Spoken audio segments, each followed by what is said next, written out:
अस्सलाम वालेकुम, आप देख रहे हैं फखर न्यूज़ और मैं हूं सादिया बतूल। सबसे पहले शामिल करेंगे आज की अहम खबरें। रिपोर्ट अशरफ अवान बदीन मातली शहरी इत्तेहाद तंजीम के रहनुमा की जानिब से म्यूनसिपल कमेटी मातली के गेट के बाहर नादरा इंचार्ज की नई तैनाती, ताबिश पठान के नाजायज़ इक़दामात के खिलाफ धरना दिया गया।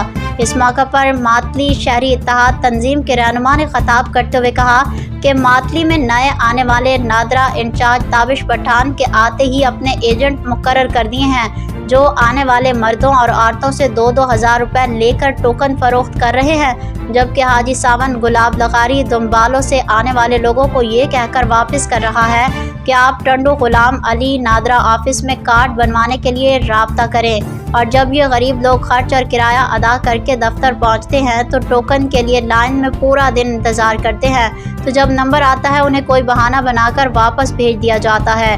हम हुकूमत और ज़िला इंतज़ामिया से मुतालबा करते हैं कि जब तक मुकर्रर करदा नादरा इंचार्ज ताबिश पठान को मातली से हटाया या रिवर्स नहीं किया जाता, शहरी इत्तेहाद तंजीम के रहनुमाओं की जानिब से मातली शहर में धरने और एहतजाज जारी रहेंगे।